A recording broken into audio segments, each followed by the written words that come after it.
दोस्तों हम लोग पढ़ रहे थे बहुविकल्पी प्रश्न क्लास 10th मैथ्स के।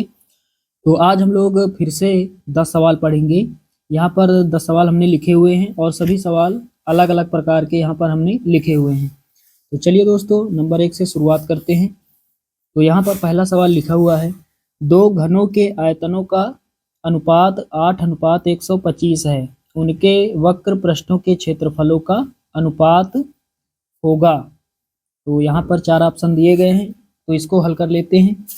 तो यहाँ पर दो घनों का अनुपात हमें दिया गया है, दो घन दिए गए हैं, तो दोनों घनों की भुजाएं मान लेते हैं। तो यहाँ पर लिखेंगे माना पहले घन की भुजा a1। तो यहाँ पर हमने क्या लिखा, माना पहले घन की भुजा a1 तथा दूसरे घन की भुजा a2। तो घन के आयतनों का अनुपात हमें दिया गया है। तो घन का आयतन क्या होता है, भुजा क्यूब। तो पहले घन का आयतन है a1, तो a1 का क्यूब बटे a2 का क्यूब। क्योंकि यहाँ पर अनुपात बोला जा रहा है, अनुपात का मतलब बटे, बराबर कितना दिया गया है 8/125। 8:125, अनुपात का मतलब बटे। तो इसको हल करते हैं, इसको हम लिख सकते हैं a1 बटे a2 का होल क्यूब। a1 बटे a2 का होल क्यूब बराबर, इसको हम लिख सकते हैं 2/5 का होल क्यूब। 2 का क्यूब 8 और 5 का क्यूब 125। अब यहाँ लिखेंगे तुलना से। तो तुलना जब करेंगे तो तुलना में जो बराबर होता है उसको हटा देते हैं। पावर पावर के बराबर है तो पावर को हटा देंगे। तो a1 बटे a2 बराबर कितना प्राप्त होगा, 2/5। तो a1 बराबर 2 और a2 बराबर कितना प्राप्त होगा, 5। a1 बराबर 2, a2 बराबर 5। तो a1 और a2 का मान हमने निकाल लिया है। हमसे पूछा जा रहा है उनके वक्र पृष्ठों के क्षेत्रफलों का अनुपात। तो साथियों घन का पृष्ठीय क्षेत्रफल क्या होता है, घन का पृष्ठीय क्षेत्रफल होता है 6 गुणा भुजा स्क्वायर, 6 इंटू भुजा स्क्वायर ये होता है। तो भुजा को हमने माना है, पहले घन की भुजा को हमने माना है a1 और दूसरे घन की भुजा को हमने माना a2। तो यहाँ पर क्षेत्रफलों का अनुपात तो हम लिख सकते हैं 6a1 स्क्वायर बटे 6a2 स्क्वायर। पहले घन का पृष्ठीय क्षेत्रफल बटे दूसरे घन का पृष्ठीय क्षेत्रफल। तो हल करते हैं, 6 से 6 कट जाएगा। a1 स्क्वायर, a1 का मान कितना है, a1 का मान है 2, तो 2 का स्क्वायर बराबर a2 का मान है कितना, a2 का मान है 5, तो नीचे a2 स्क्वायर है यानी 5 का स्क्वायर।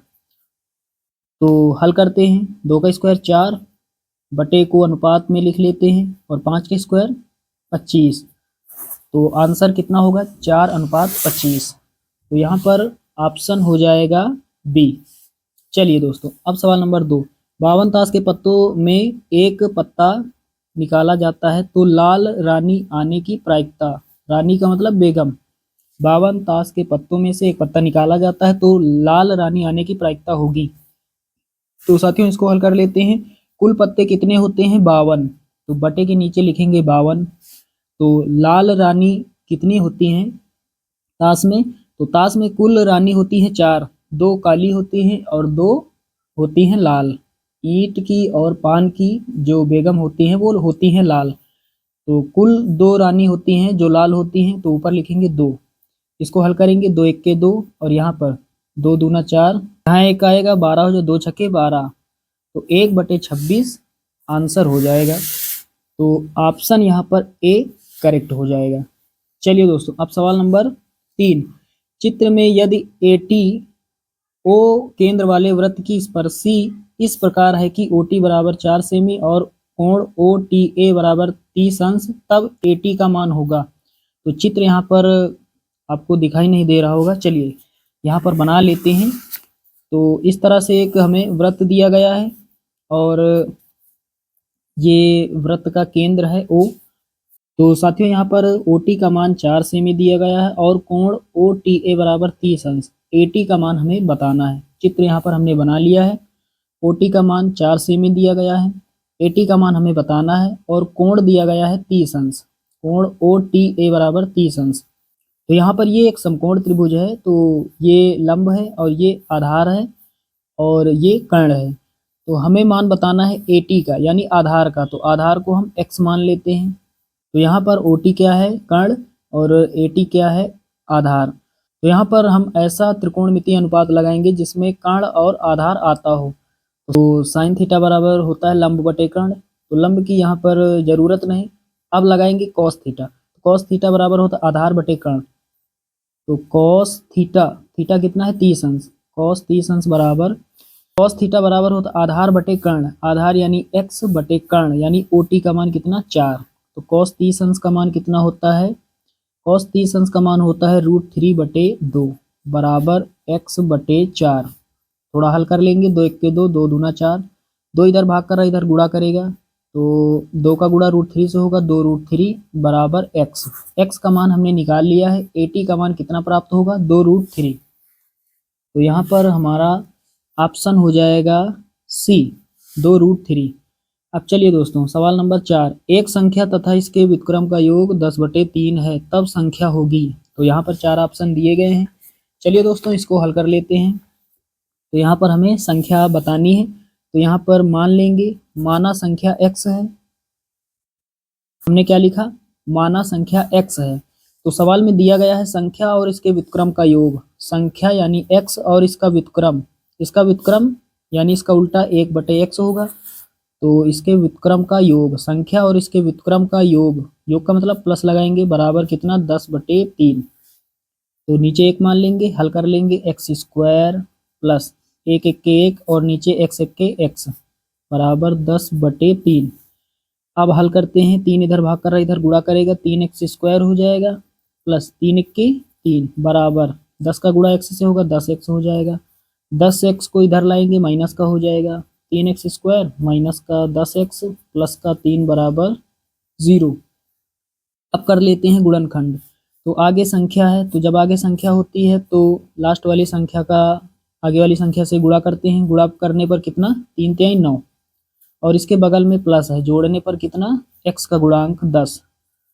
तो ऐसी दो संख्याएं हमें बतानी है जिनका हम गुणा कर दे आपस में 9 आ जाए और दोनों को जोड़ दे 10 आ जाए। तो 9 का गुणा यदि हम 1 से करेंगे तो 9 प्राप्त होगा और 9 में 1 जोड़ देंगे तो 10 प्राप्त होगा। तो जहाँ पर 10 है हम लिख सकते हैं 9 + 1। चलिए यहाँ पर रख देते हैं 3x² माइनस 10 के स्थान पर 9 + 1, x को बाहर लिखेंगे प्लस 3 बराबर 0। तो 3x² माइनस 9 का गुणा x से होगा 9x हो जाएगा, माइनस प्लस माइनस होता है, x 1 के x हो जाएगा प्लस का 3 बराबर 0। 3x यहाँ से कॉमन मिलेगा तो यहाँ पर x माइनस 3, यहाँ प्लस है और यहाँ माइनस है, प्लस का मतलब 2 माइनस, तो माइनस यहाँ माइनस यहाँ माइनस कॉमन है और कुछ कॉमन नहीं तो 1, तो यहाँ पर कितना बचेगा x माइनस 3 बराबर 0। एक बार x माइनस 3 और एक बार 3x माइनस 1 बराबर 0। दोनों मान 0 के बराबर हैं, दोनों को हल कर लेंगे तो 3x माइनस 1 बराबर 0, 3x बराबर 1, तो x बराबर 1/3। इसको हल करेंगे तो x माइनस 3 बराबर 0, तो x बराबर 3, इधर माइनस का 3 इधर आएगा प्लस का। तो x के 2 मान प्राप्त हुए, यानी दोनों में से कोई भी हम एक मान ले सकते हैं। तो ऑप्शन में दोनों में देखते हैं कौन सा है। तो यहाँ पर बटे में कोई संख्या है नहीं और 3 दिया गया है, x का मान 3 प्राप्त हुआ, इसका मतलब ऑप्शन सी यहाँ पर करेक्ट है। चलिए दोस्तों अब सवाल नंबर 5, tan² 60 अंश का मान होगा। तो tan 60 का मान √3 होता है, यहाँ पर स्क्वायर लगा है तो tan 60 का मान कितना होता है √3 होता है, दोनों पक्षों का वर्ग कर देंगे। tan 60 अंश का मान √3 होता है, दोनों तरफ वर्ग कर देंगे तो इधर tan² 60 अंश हो जाएगा और इधर √3 का स्क्वायर, इधर भी स्क्वायर हो जाएगा, स्क्वायर से रूट कट जाएगा, कितना मिलेगा 3। तो tan² 60 अंश का मान कितना 3, तो यहाँ पर ऑप्शन ए करेक्ट हो जाएगा। चलिए दोस्तों अब सवाल नंबर 6, यदि 241/4000 बराबर 241/2 की पावर m गुणा 5 की पावर n हो तो m का मान होगा। तो साथियों बहुत ही आसान सवाल है। तो यहाँ पर 4000 दिया गया है, इसका पहले हम गुणनखंड अभाज्य गुणनखंड इसका हम कर लेते हैं। अब इसे 2 से काट देंगे तो 2 दूना 4, 3 0 उतारेंगे और फिर 2 1 के 2, 3 जीरो उतारेंगे, 2 से काटेंगे, 2 पंचे 10, 2 जीरो उतारेंगे, फिर 2 से काटेंगे तो 25 दूना 50, जीरो उतारेंगे, फिर 2 से काटेंगे तो 2 1 के 2, 2 दूना 4, 1 बचेगा 10, 2 पंचे 10। अब 5 से काटेंगे तो 5 दूना 10, 5 25, फिर 5 से काटेंगे 5 25, फिर 5 से काटेंगे 5 1 के 5। तो इसको हम पावर में लिख लेते हैं। 2 और 5 यहाँ पर है तो 2 और 5 लिख लेते हैं। 2 कितनी बार है? 1 2 3 4 5। 2 के ऊपर हम लिख सकते हैं 5। 5 कितनी बार है? 1 2 3। 5 के ऊपर लिखेंगे 3। तो इस तरह से हम इसको पावर में लिख सकते हैं। तो यहाँ पर हमें दिया गया है 241 बटे 4000। 4000 को हम लिखेंगे 2 की पावर 5 गुणा 5 की पावर 3 बराबर 241 बटे 2 की पावर m गुणा 5 की पावर n। चलिए यहाँ पर हमने लिख लिया है। तो अब यहाँ पर हमसे पूछा जा रहा है m का मान क्या होगा। तो यहाँ पर तुलना कर लेते हैं। तो यहाँ पर पहले वाले में m है, 2 की पावर m यहाँ पर है, तो इन दोनों की तुलना कर लेते हैं। 2 की पावर 5 बराबर 2 की पावर m। तो जब तुलना करेंगे तो तुलना में जो बराबर होता है उसको हटा देते हैं, तो आधार आधार बराबर है, तो पावर बराबर यहाँ पर बराबर कितना हो जाएगा? 5। m बराबर कितना होगा? 5। आधार को हटा देंगे दोनों तरफ, तो m बराबर 5। तो यहाँ पर दोस्तों ऑप्शन सी होगा, आंसर होगा 5। अब दोस्तों अगला सवाल, द्विघात समीकरण k minus 1 x square plus के एक्स प्लस 1 का एक मूल माइनस 3 हो तो k का मान होगा। तो इसको भी हल कर लेते हैं। तो हमें द्विघात समीकरण दिया गया है k minus 1 into x square plus के एक्स प्लस 1 बराबर 0 मान लेते हैं। एक मूल हमें दिया गया है। एक मूल मतलब x का मान, मूल जो होता है वो x का मान होता है। कितना दिया गया है? -3। तो x के स्थान पर हमें -3 रखना है, रख देते हैं। तो यहाँ k माइनस 1, x के स्थान पर हमें -3, ऊपर स्क्वायर लगा है, स्क्वायर लगा देंगे, प्लस k लिखेंगे, x के स्थान पर -3 प्लस 1 बराबर 0। तो आगे हल करेंगे तो k माइनस 1 पहले लिख लेते हैं, माइनस का स्क्वायर प्लस होगा और 3 का स्क्वायर 9, प्लस माइनस माइनस हो जाएगा, यहाँ पर माइनस माइनस और प्लस माइनस होता है, 3 का गुणा k से होगा, 3 k हो जाएगा, प्लस 1 बराबर 0। 9 का गुणा कर देते हैं अंदर, तो 9 k हो जाएगा, माइनस 9 1 के 9, 9 1 के 9, माइनस 3 k प्लस 1 बराबर 0। 9 के में 3 के जाएगा, 6 के बचेगा, माइनस का 9 है प्लस का 1 है तो माइनस का 8 बचेगा बराबर 0। 8 को उधर भेजेंगे, प्लस का हो जाएगा, 6 के बराबर 8। 2 से काटेंगे, 2 तिहाई 6 और 2 चौके 8, तो 3 के बराबर 4। तो के बराबर कितना हो जाएगा? 3 इधर गुणा कर रहा है, इधर भाग करेगा, इधर 4 के नीचे हो जाएगा। के का मान हमने निकाल लिया है 4/3। यहाँ पर दोस्तों ऑप्शन ए करेक्ट होगा, 4/3। चलिए दोस्तों अब सवाल नंबर 8, के किस मान के लिए समीकरण kx प्लस 3y बराबर k माइनस 3 तथा 12x प्लस ky बराबर k का अद्वितीय हल होगा।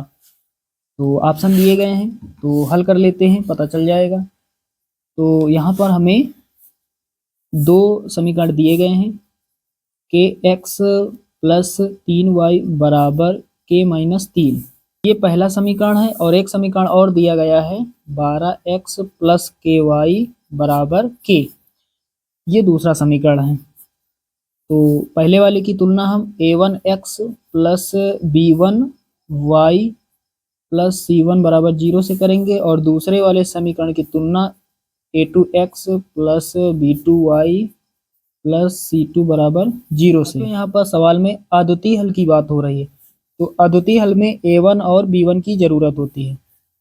तो यहाँ से निकाल लेते हैं, x के बराबर है तो a1 बराबर कितना, x का गुणांक कितना, k, तो a1 बराबर k हो जाएगा।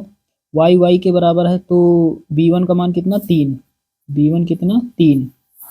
और यहाँ से a2 का और b2 का मान निकलेगा, तो x के बराबर है तो a2 बराबर 12, a2 बराबर 12 y के बराबर है तो b2 बराबर k, b2 बराबर k। तो यहाँ पर हमने a1 b1 a2 और b2 का मान निकाल लिया है। अब अद्वितीय हल के लिए शर्त क्या होती है? अद्वितीय हल के लिए शर्त होती है a1 बटे a2 does not equal b1 बटे b2, यानी a1 और a2 का जो मान होता है वो बराबर नहीं होता है b1 और b2 के। तो यहाँ पर रख देते हैं मान a1 का मान k है बटे a2 का मान 12 है, डज नॉट इक्वल b1 का मान कितना है 3 बटे b2 का मान कितना है k। फिर गुणा कर लेते हैं, k का गुणा k से होगा k स्क्वायर हो जाएगा, डज नॉट इक्वल 12×36 हो जाएगा। आगे हल करते हैं, इधर स्क्वायर है, स्क्वायर इधर से हटेगा तो इधर रूट लग जाएगा, तो k डज नॉट इक्वल इधर जो संख्या है इसके ऊपर रूट लग जाएगा, तो k डज नॉट इक्वल, ये कितने का स्क्वायर है? ये है 6 का स्क्वायर, तो स्क्वायर से रूट कैंसिल हो जाता है, आप सभी लोग जानते हैं। तो k डज नॉट इक्वल, और कोई संख्या प्लस माइनस की बाहर निकलती है, रूट से बाहर जब कोई संख्या आती है तो प्लस माइनस की, तो k does not equal plus minus 6, तो k का मान कितना होगा? k does not equal plus minus 6। तो यहाँ पर ऑप्शन सी करेक्ट होगा।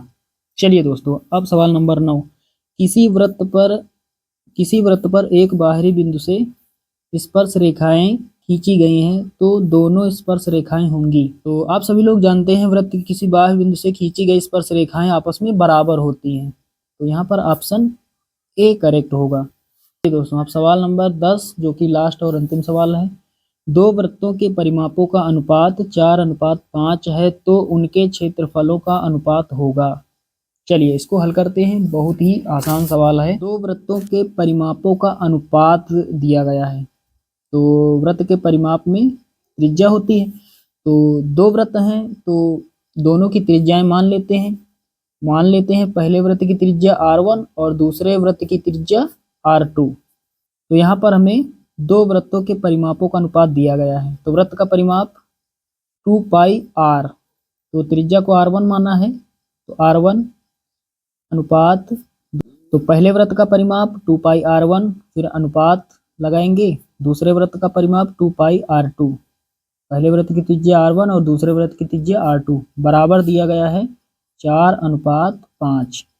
चलिए इसको हल कर लेते हैं, 2πr1 अनुपात का मतलब बटे 2πr2 बराबर 4/5, 2π से 2π कट जाएगा, तो r1 बटे r2 बराबर 4/5, तो r1 का मान कितना हो जाएगा 4 और r2 का मान कितना हो जाएगा 5। ये r2 का मान है, ये r1 का, r2 का मान कितना 5। चलिए दोस्तों, हमसे पूछा जा रहा है दोनों वृत्तों के क्षेत्रफलों का अनुपात, तो पहले वृत्त का क्षेत्रफल पाई आर, वृत्त का क्षेत्रफल क्या होता है पाई आर स्क्वायर, तो पहले वृत्त की त्रिज्या को हमने माना है r1, तो पाई r1 स्क्वायर बटे पाई r2 स्क्वायर। चलिए हल कर लेते हैं, पाई से पाई कट जाएगा, यहाँ पर r1 का मान कितना 4, तो 4 का स्क्वायर बटे r2 का मान कितना 5, तो 5 का स्क्वायर, यहाँ पर स्क्वायर लगा हुआ है। आगे हल करते हैं, तो 4 का स्क्वायर कितना होगा 16 और बटे का निशान 5 का स्क्वायर 25, तो इसको हम लिख सकते हैं 16:25।